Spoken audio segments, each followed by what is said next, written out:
Masks that we wear on our hearts may keep us safe until they don't. Vulnerability empowers us to drop the masks and let our light shine.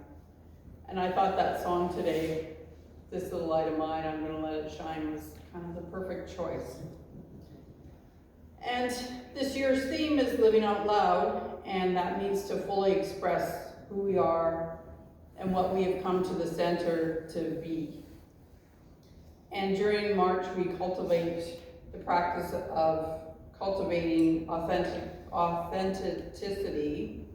That used to be a word I could say, which empowers us to step into all areas of our life in integrity with our real authentic self. This week I was in a CSL practitioner prayer group, and there were 7 of us in there. And the opening icebreaker for this group was, say in one word what authenticity means to you. Say in one word what authenticity means to you. So my answer was self-truth. So I'd like you to shout out what words you would have said. Freedom. Integrity. Real. Real. Okay, great. And just as April said, Brene Brown talked about authenticity is the daily practice of letting go of who we think we're supposed to be and embracing who we are. It's not about it's not about becoming something other than who you are, but rather involves us releasing those patterns of thoughts, attitudes, and actions that act as barriers to us standing in our personal truth and power. And by taking up this practice, we develop courage to be vulnerable and stand in that truth. So we, human beings, we wear masks for different reasons. Some are actors and wear masks during plays, or we might during a party. During the pandemic, we wore masks to prevent infection. I have been known to wear a mask to act as sunscreen to prevent sunburn. But not all masks are physical. There are some times and situations where we wear masks, changing or hiding who we are to protect our hearts and emotions. So back in my 20s,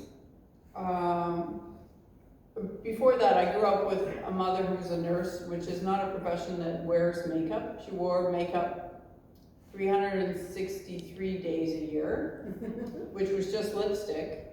And the 2 days that she didn't were the days that she went to the dentist. Because you'll just get in the dentist's way. So I didn't grow up with an example of makeup being put on every day, or even in our bathroom, but in my 20s I sold makeup. And because of that, I wore like 4 or 5 different products in the product line.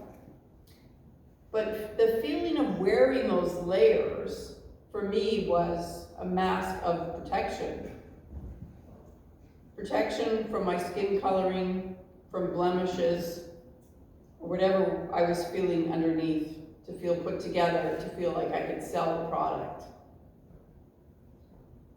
Makeup's always been a big thing, probably will continue to be, but now there's also filters in social media.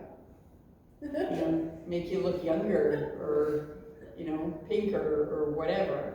And even on Zoom calls, if I have my camera going and I don't want people to see what's behind me in my art room, I'll blur the background, right? Because I want to be accepted and I want to keep secrets. So, I mean, none of them are, wrongdoings or anything. When I'm Zooming with my quilting friends, we're having a show in April and I want my entries to be a surprise to my friends, so they don't need to see things. But this is also similar to hiding your skills and thoughts rather than putting them out there to the possibility of ridicule or rejection. That's when we keep ourselves safe. It becomes a problem when we do this too often and it becomes our identity.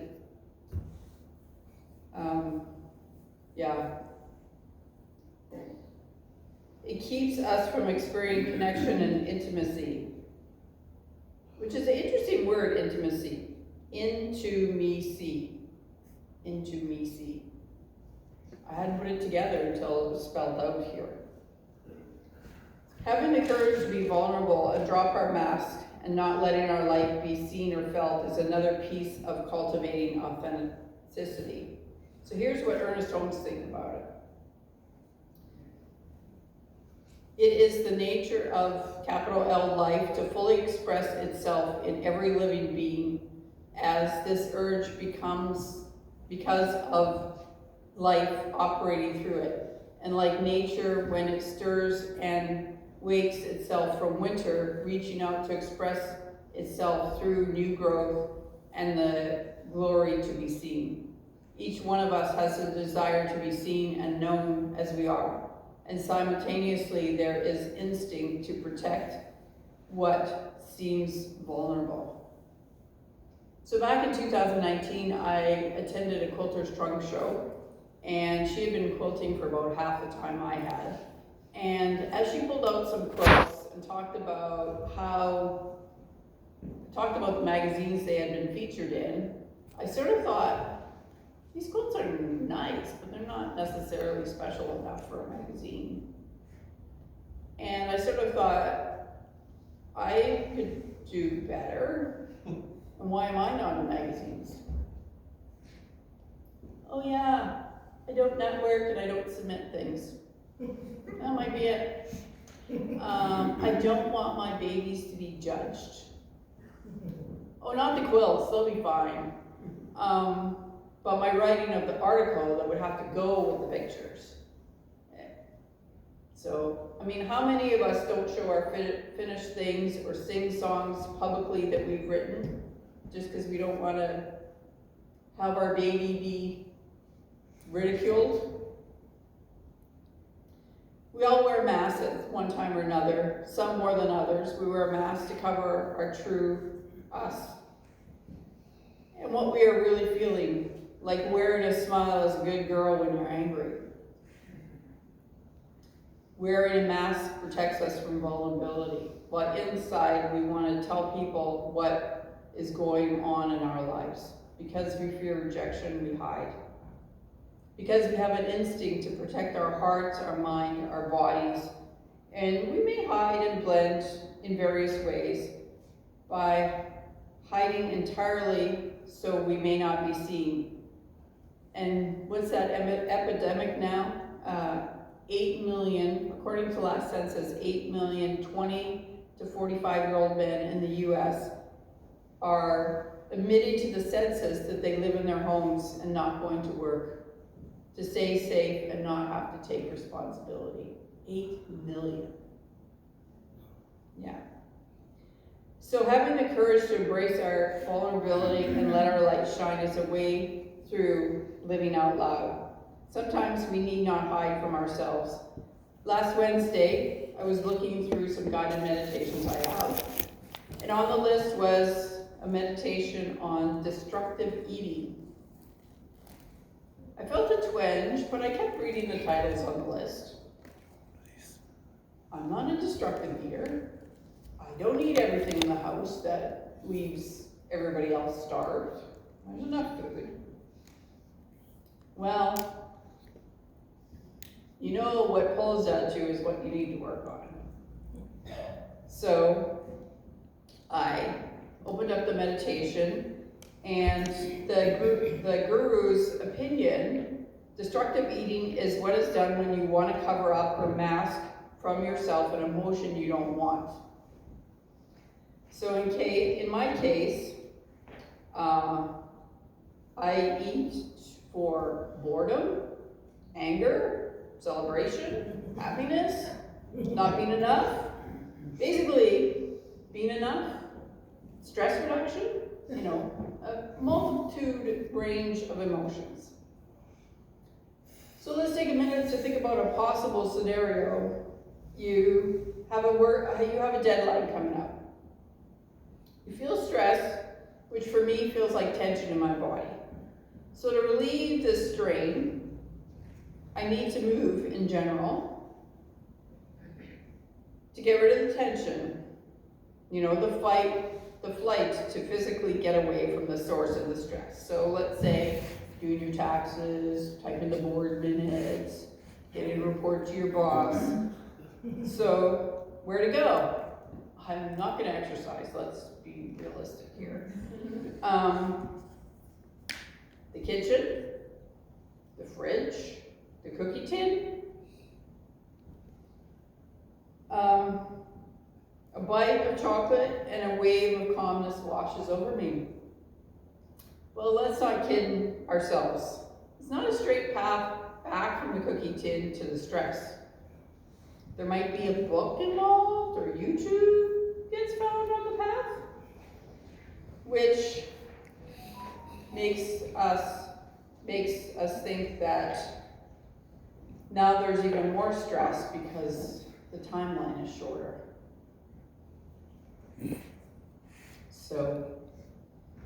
So I want to keep that part. I need to complete the stress cycle, and eating helps with that. Push it off. So what do we do? When we wear a mask, we keep part of ourselves hidden that deserves to shine.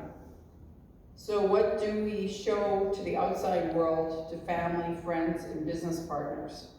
What do we like showing things like, I'm confident, I'm fine, I'm in charge, everything's good, I'm happy? I wear a mask of confidence, authority, protection, and even perfection and even efficiency, which may not be what I'm feeling like, but it's the appropriate response in the moment. The problem is when the masks become the norm and we lose ourselves in the process of trying to please others. I personally have been known to wear a mask outside, especially when I've forgotten my sunscreen. So the light of ourselves is to be revealed, not concealed.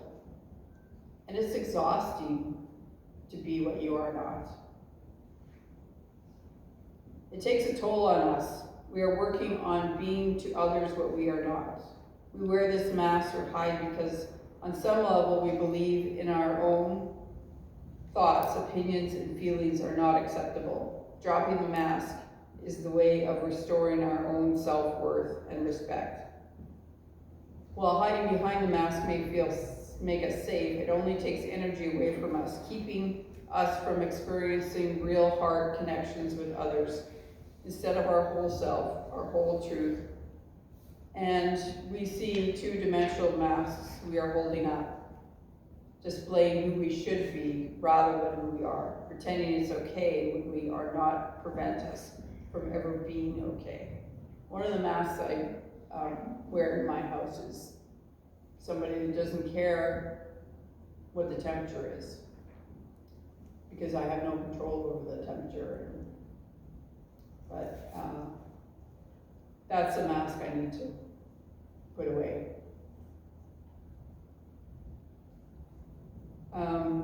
The risk we face is their reaction. So I wear the mask to avoid arguments about whether the window stays open, whether the door stays open, what the temperature on the thermostat is. Because some things sometimes just aren't worth the fight. Just put on a second sweater. I need to show up differently because I am allowing some of those hidden parts to be seen. So what are some other examples? Well, how about taking on a board position? Even if it feels awkward, to show up that you care. You may not want to, but you can ask a board member to see what's involved. Get to know what they're thinking. It's okay if you're not good at it. It's a team effort, and do it anyway. No one starts as an expert. Feel your feelings, all of them. Feel them deeply.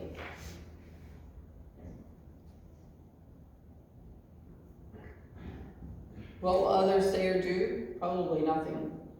Our biggest risk is their reaction, and this is where we feel vulnerable. How others will react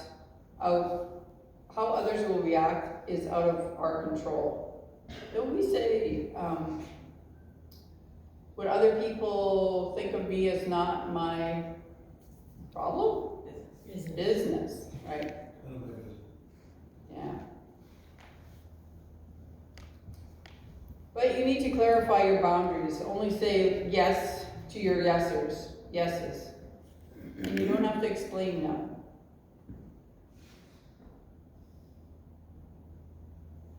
So now comes the conclusion and call for action. Being vulnerable will always feel vulnerable. With practice, we step into our courage in deeper ways. When we are vulnerable to those things with those we trust, we are inviting them to be vulnerable with us. It doesn't mean telling this congregation your big secret that you've been holding on to with an iron fist. If that floats your boat, go for it. If not, go as fast as the slowest part of you wants to go. Go as fast as the slowest part of you wants to go. Because this is the true level of your authentic expression. This is from your authentic expression and connection that we can experience the love, compassion, and connection we seek and deserve.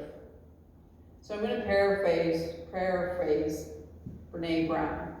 Vulnerability is the stepping stone for love, belonging, joy, courage, empathy, and creativity. In this source of hope, empathy, accountability, and authenticity, if we want greater clarity in our purpose or deeper and more meaningful spiritual lives, vulnerability is the path. So honor and love yourself as you begin to let your mask drop. You have skills already to navigate these new waters. It feels new, it feels vulnerable, and writing out what you want to say and practicing it may help us feel more confident in preparation. So on some of the tables, I've printed out some prompting questions you can ask yourself, or journal, or discuss with others, your choice, whatever you're comfortable with. There are more copies available, and I can certainly print more. But I'm going to close with this affirmation I would like you to repeat after me. I have the courage, to be vulnerable, and let my light shine. Namaste. Namaste.